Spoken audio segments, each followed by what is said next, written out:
নমস্কার বন্ধুরা, আজ আমি আলোচনা করব পাইলস বা হেমোরয়েডস নিয়ে। পাইলসের কয়েকটি কমন সিমটমস হচ্ছে বার্নিং, ইচিং অ্যান্ড পেইন। তবে আমরা মেডিসিন সিলেকশন করব পেইনের ক্যারেক্টার, অ্যাগ্রাভেশন, অ্যামিলোরেশন এবং মেডিসিনের মেন্টাল সিমটমসের উপর নির্ভর করে তবেই আমরা মেডিসিন সিলেকশন করব। প্রথমেই আসি ইস্কিউলাস হিপোক্যাস্টেনাম। ইস্কিউলাসের মূল সিমটমস হচ্ছে এদের রেকটামে ড্রাই ফিলিংস হয় এবং মনে হয় যেন ছোট ছোট স্টিক গুজে দেওয়া রয়েছে। এছাড়াও আছে বার্নিং অ্যান্ড ইচিং। এই সমস্ত লক্ষণ বাড়ে আফটার স্টুল। সঙ্গে থাকে কনস্টিপেশন, তবে এদের সেরকম ব্লিডিং হয় না। এই পাইলসের সাথে সঙ্গে থাকে ভীষণ ব্যাকএক। এই ব্যাকএক খুব গুরুত্বপূর্ণ ইস্কিউলাস হিপে। রেকটামে এই ড্রাই ফিলিংসের সাথে হট ফিলিংসও হয়। ইস্কিউলাসে কনস্টিপেশন এর মূল সমস্যা, তবে কিন্তু ক্রনিক ডায়রিয়াও দেখা যায়। সেই ক্রনিক ডায়রিয়ার ক্ষেত্রেও কিন্তু মারাত্মক ব্যাক পেইন থাকে। অ্যালোজ, মিউরিক অ্যাসিড, ইগনেশিয়া, সালফার এদের মতন এদের রেকটামে একটা হেভি ফিলিংস হয়। এদের সমস্ত লক্ষণ শুলে বাড়ে। এদের শুলে প্যালপিটেশনটা শুনতে পায় পেশেন্ট নিজেই। এই মেডিসিনের একটি বিশেষত্ব হচ্ছে পেশেন্ট ঘুম থেকে উঠে সে চিনতে পারে না সে কোথায় আছে, কনফিউজড হয়ে যায়। যেমন আমরা দেখি লাইকোতে ঘুম থেকে উঠলে ভীষণ ইরিটেবল হয়ে যায়, চিৎকার করে, চেঁচামেচি করে বাচ্চারা। এছাড়াও স্যাডনেস, ইরিটেবল এবং লস অফ মেমোরিও থাকতে পারে ইস্কিউলাস হিপের পেশেন্টদের। নেক্সট আসবো কলিনসোনিয়া। কলিনসোনিয়ার পেশেন্টদের একটি বিশেষ লক্ষণ হচ্ছে ইস্কিউলাস হিপের মতন মনে হয় রেকটামে কাঠি গুজে দেওয়া আছে। এছাড়াও মনে হয় রেকটামে কতগুলো বালি, কাকড় গুজে দেওয়া আছে। কলিনসোনিয়াতে কনস্টিপেশন এবং ডায়রিয়া অল্টারনেট থাকে। কনস্টিপেশনে স্টুল বের হতে চায় না, কিন্তু প্রচুর ফ্ল্যাটাস পাস হয়। এই কনস্টিপেশনের সময় ভীষণ অ্যাবডোমিনাল পেইন হয়, যেটা নাকি ইস্কিউলাস হিপের থেকেও খুব বেশি। ইস্কিউলাস হিপে আবার ব্যাকএক বেশি হয়। ইস্কিউলাস হিপে ব্লিডিং হয় না সেই অর্থে, কিন্তু কলিনসোনিয়ায় প্রচুর ব্লিডিং হয়, প্রফিউজ ব্লিডিং। আবার পাইলসের ব্লিডিং কমে গেলে হার্টের প্রবলেম শুরু হয়, ভীষণ প্যালপিটেশন হয়, পালস উইক এবং র্যাপিড হয়ে যায়। এছাড়াও পাইলসের ব্লিডিং বন্ধ হলে মেনস্ট্রুয়েশনে ব্লিডিং শুরু হয়। কলিনসোনিয়াতে মেমব্রেনাস ডিসমেনোরিয়া উইথ পাইলস দেখা যায়। কলিনসোনিয়ার মেন্টালিটি একটু যাচাই করে নিই। এরা ভীষণ বিষণ্ণ থাকে। তবে কলিনসোনিয়া অ্যান্ড ইস্কিউলাসের ডিফারেন্সটা আমরা বিশেষত কোথায় পেলাম? ইস্কিউলাসে কনস্টিপেশন উইথ ব্যাকএক, নো ব্লিডিং। আর কলিনসোনিয়াতে কি পেলাম? কনস্টিপেশন অল্টারনেট উইথ ডায়রিয়া, সঙ্গে অ্যাবডোমিনাল পেইন এবং ব্লিডিং। নেক্সট আসবো অ্যালোজ। অ্যালোজের পাইলস আঙুরের থোকার মতন এবং ব্লুইশ। তবে বন্ধুরা, আঙুরের থোকার মতো হওয়ার আগেই কিন্তু পেশেন্ট অপারেশন করে নেবে। সে অপেক্ষা করবে না তার অত দূর পৌঁছনো পর্যন্ত। যাই হোক, অ্যালোজের মূল কষ্টটাই হচ্ছে বার্নিং, ইচিং অ্যান্ড পেইন। এতটাই ইচিং হয় তারা সবসময় একটা চুলকাবার টেন্ডেন্সি থাকে, তারা রাতে ঘুমাতে পারে না, সবসময় একটা চুলকানোর টেন্ডেন্সি থাকে। সালফারের মতন কোনো অয়েনমেন্ট এরা সহ্য করতে পারে না। এই সমস্ত জ্বালা যন্ত্রণা কমে ঠান্ডায়, যেমন সালফারেও সমস্ত জ্বালা যন্ত্রণা ঠান্ডায় কমে। এছাড়া আমরা অ্যালোজ আরও কিছু বিশেষ সিমটমস দেখে নেব, যেমন হচ্ছে এদের মর্নিং ডায়রিয়া, ফসফরাস সালফারের মতন মর্নিং ডায়রিয়া দেখা যায় অ্যালোজে। অ্যালোজের ইনভ্যালান্টারি স্টুল থাকে এবং স্টুল থাকে হট, যেমন আমরা সালফারেও পাই হট স্টুল। অ্যালোজের পেশেন্টরা ডায়রিয়ার সময় এদের ভীষণ খিদে বেড়ে যায়। এদের পাইলসের মূল কারণ হচ্ছে সিডেন্টারি লাইফ, বা দীর্ঘক্ষণ বসে থাকার কোনো কাজ করে বা দীর্ঘক্ষণ দাঁড়িয়ে থাকার কাজ করে, এদের পাইলস হওয়ার একটা টেন্ডেন্সি থাকে। নেক্সট আসছি আর্সেনিকাম অ্যালবাম। আর্সেনিকের মূল লক্ষণই হচ্ছে বার্নিং এবং স্টিচিং পেইন। আগুনের মতন জ্বলে যায় রেকটাম, তবে এই বার্নিং গরমে রিলিফ হয়। আর এই স্টিচিং পেইন আমরা আবার ইগনেশিয়াতেও পাব। আর্সেনিকের এই পেন বাড়ে হচ্ছে যখন হাঁটার সময় এদের পেইন বেড়ে যায়। ইগনেশিয়ার ঠিক বিপরীত, ইগনেশিয়ার হাঁটলে কমে, হাঁটার সময় স্টিচিং পেইন বেড়ে যায়, কিন্তু ডিউরিং স্টুলে কোনো পেইন থাকে না। স্টিচিং পেইন থাকে ইগনেশিয়াতেও, বলেছি আর্সেনিকাম অ্যালবামের মতন, তবে ইগনেশিয়ার পেইন হয় একদম স্মল স্পটে, ক্যালিবাইয়ের মতো স্মল স্পটে পেইন হয়। পাইলসের এই সব লক্ষণের সাথে আর্সেনিকের আমরা আরও কিছু সিমটমস মিলিয়ে নেব, যেমন থাকে এদের উইকনেস, তেমন অ্যাংজাইটি, সুইসাইডাল টেন্ডেন্সি, এছাড়াও সমস্ত ডিসচার্জে ভীষণ দুর্গন্ধ থাকে। আর্সেনিকের একটি বিশেষত্ব হচ্ছে এদের সব সিমটমস বাড়ে সাধারণত মিড ডে অ্যান্ড মিডনাইট। তবে বন্ধুরা, এই সমস্ত লক্ষণ দেখে তবেই কিন্তু আমরা মেডিসিন সিলেকশন করব। শুধুমাত্র বার্নিং, ইচিং, পেইন এই দেখে আমরা মেডিসিন সিলেকশন করব না। যেই মেডিসিন সিলেকশন করব অবশ্যই তার অন্যান্য সকল সিমটমসগুলো দেখে তবেই আমরা মেডিসিন সিলেকশন করব। নেক্সট আসবো কার্বো অ্যানিমেলিস। কার্বো অ্যানিমেলিস ওষুধটি কিন্তু ভীষণ গুরুত্বপূর্ণ ওল্ড পিপলদের ক্ষেত্রে। তবে এই মেডিসিনটি গ্ল্যান্ডের উপর ভীষণ ভালো কাজ করে। এদের গ্ল্যান্ডের বিশেষত্ব হচ্ছে শক্ত হয়ে যায়, জ্বালা করে, কিন্তু সহজে পুঁজ তৈরি হয় না। আর এদের সমস্ত ডিসচার্জে ভীষণ দুর্গন্ধ এবং সঙ্গে থাকে দুর্বলতা। এদের পাইলসেও ভীষণ বার্নিং থাকে, তবে এদের এই বার্নিং ঠান্ডায় কিন্তু রিলিফ হয় না, এরা ঠান্ডা সহ্য করতে পারে না। এদের সব ডিসচার্জ অফেন্সিভ হলেও পাইলসের ডিসচার্জে কোনো স্মেল থাকে না।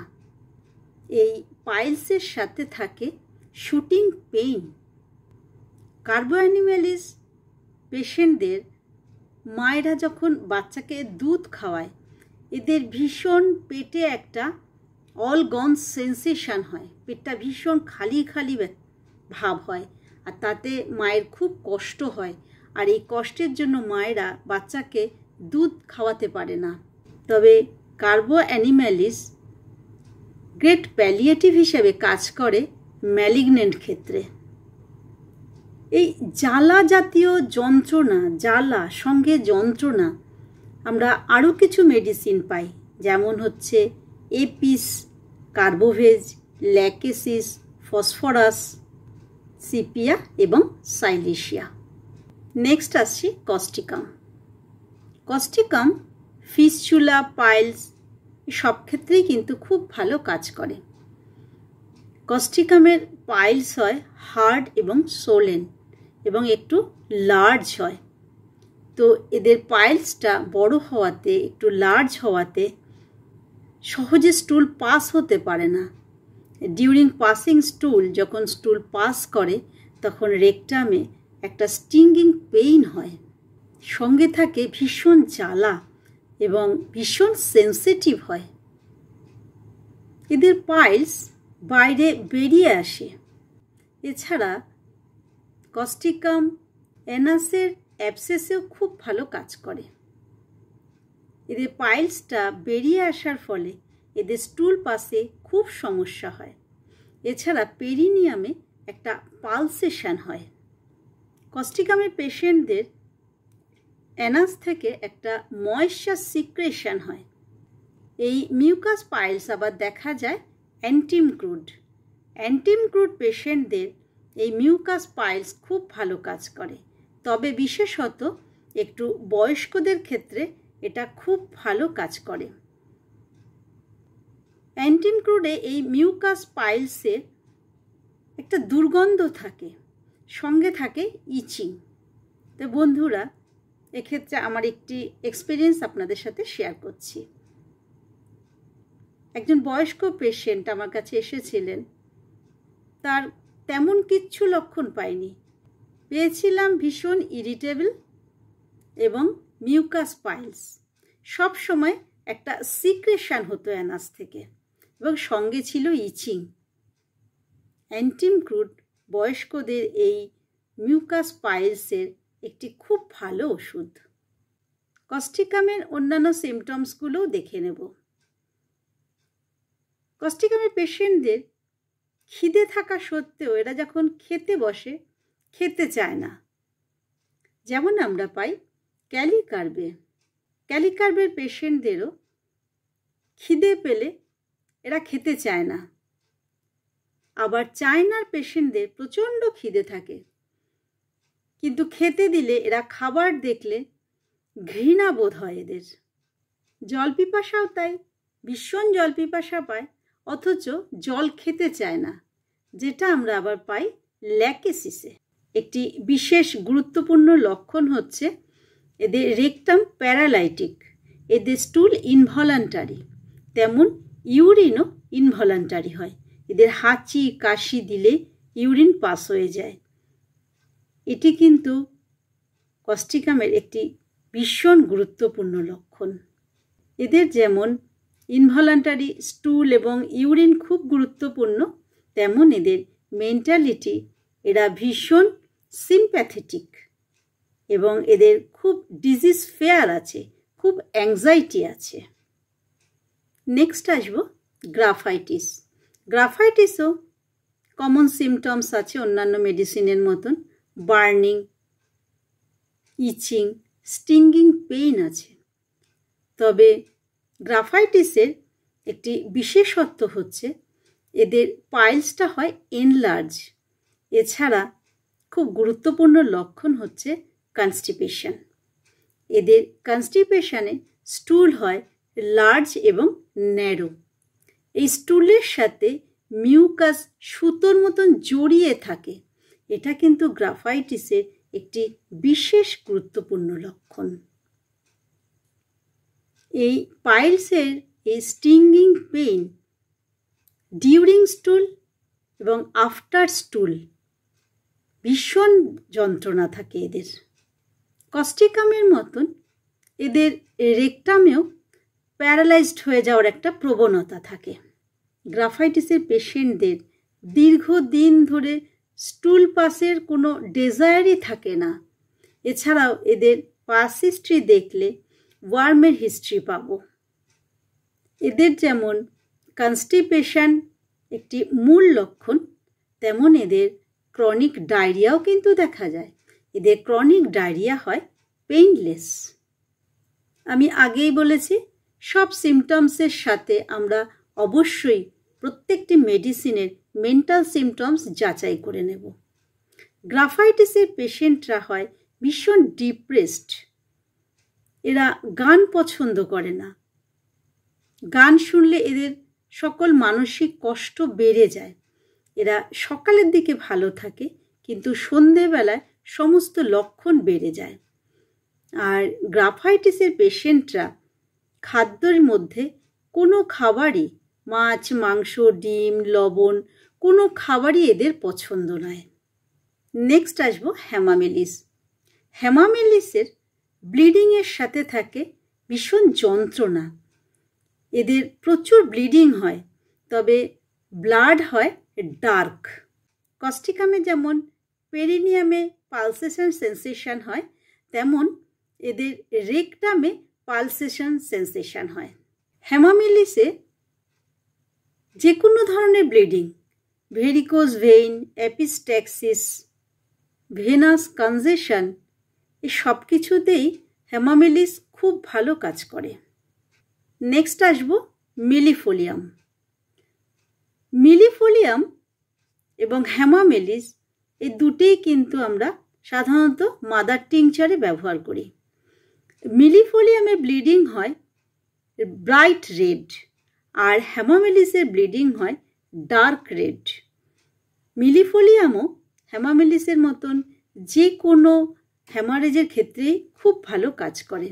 মিলিফোলিয়ামের ব্লিডিং হয় পেইনলেস, কিন্তু হেমামেলিসের ব্লিডিং হয় উইথ পেইন। মিলিফোলিয়াম স্কিনে এবং চোখে ইকাইমোসিসেও খুব ভালো কাজ করে। নেক্সট আসবো ক্যালিকার্ব। ক্যালিকার্বের পেশেন্টও আর্সেনিক এবং কার্বোঅ্যানিমালিসের মতন ভীষণ দুর্বল এবং চিলি পেশেন্ট। ক্যালিকার্বের পেশেন্টদের পাইলস হয় লার্জ এবং ভীষণ স্টিচিং পেইন থাকে, তবে এই পেন স্টুল পাসিংয়ের 1-1.5 ঘন্টা আগে থেকেই কিন্তু ব্যথা শুরু হয়ে যায়। এটা ক্যালিকার্বের একটি খুব গুরুত্বপূর্ণ লক্ষণ। এদের প্রচুর ব্লিডিং হয় এবং খুব সেন্সিটিভ, এতটাই সেন্সিটিভ যে এরা বিছানায় শুতে পারে না। এদের ব্যথা এত সেন্সিটিভ যে এরা কাশি দিলেও এদের পাইলসের ব্যথা বেড়ে যায়। যেমন আমরা পাই ল্যাকেসিসেও, যে পাইলসের ব্যথা কাশি এবং হাঁচিতে বেড়ে যায়।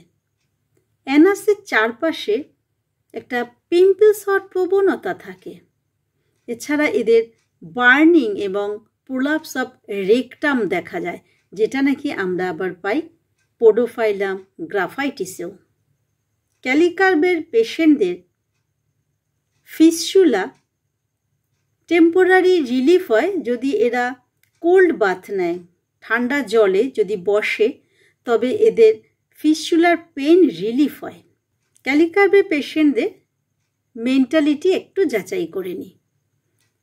Fear of future, fear of death, ghost, alone, এছাড়া ভীষণ ইরিটেবল এরা। নেক্সট আসছে ল্যাকেসিস। ল্যাকেসিসের পেশেন্টদের স্টুল হয় অফেন্সিভ, কনস্টিপেটেড এবং এদের রেকটামে একটা টাইট ফিলিংস হয়। এছাড়া কলিনসোনিয়ার মতন এদের কনস্টিপেশন এবং ডায়রিয়া অল্টারনেট ওয়েতে হয়। এদের ডায়রিয়ার সময় ভীষণ নশিয়া, ভমিটিং দেখা যায়। এছাড়া পেটে খুব ব্যথাও থাকে। কাস্টিকামের মতন পাইলসের সাথে অ্যাবডোমিনাল পেইনও থাকে। রেকটামে বার্নিং, কাটিং, স্টিচিং পেইন থাকে, তবে এই পেইন ক্যালিকার্বের মতন হাঁচি বা কাশি দিলে বেড়ে যায়। ল্যাকেসিসের পেশেন্টদের ফিলিংস হয় অ্যানাসে যেন ছোট ছোট হাতুড়ি দিয়ে কেউ মারছে। এই ধরনের ফিলিংস আমরা ল্যাকেসিসে পাই। ল্যাকেসিসের পেশেন্টদের রেকটামে সবসময় একটা আর্জিং থাকে, মনে হয় যেন স্টুল পাস হবে, কিন্তু স্টুল পাস হয় না, কিন্তু এই আর্জিং ফিলিংসটা সবসময় থেকেই যায়। After passing stool, bleeding from piles. ল্যাকেসিসে স্টুল পাসের পরে ব্লিডিং হয় এবং স্ফিনটার মাসেলে একটা কনস্ট্রিকশন সেন্সেশন হয়। হাঁচি বা কাশি দিলে পাইলসটা রেকটাম থেকে বেরিয়ে আসে, যেটা আমরা পাই ইগনেশিয়া নাইট্রিক অ্যাসিডেও। ল্যাকেসিসে তাহলে আমরা কি কি বিশেষত্ব পেলাম হচ্ছে এদের রেকটামে মনে হয় যেন ছোট ছোট হাতুড়ি দিয়ে কেউ আঘাত করছে। এছাড়া পেলাম রেকটামে একটা আর্জিং থাকে, মনে হয় যেন স্টুল পাস হবে, কিন্তু স্টুল পাস হয় না।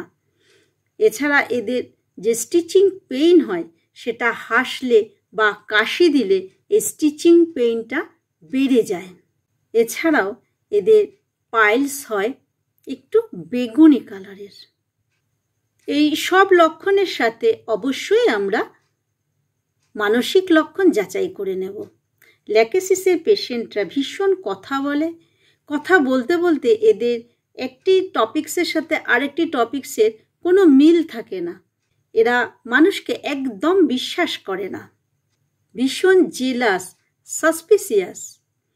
তো কিছু মানসিক লক্ষণ আমরা অবশ্যই মিলিয়ে নেব। বন্ধুরা, আমি ভিডিও শুরুতেই বলেছি যে আমরা যে মেডিসিনই সিলেকশন করব না কেন অবশ্যই তার মানসিক লক্ষণ এবং অ্যাগ্রাভেশন, অ্যামিলোরেশন এবং পেইনের ক্যারেক্টার অবশ্যই বিচার করে আমরা মেডিসিন সিলেকশন করব। তবে আজ এই পর্যন্ত। যদি আমার ভিডিওটি ভালো লাগে অবশ্যই শেয়ার করবেন, সাবস্ক্রাইব করবেন, কমেন্টস করবেন, লাইক দেবেন। নমস্কার।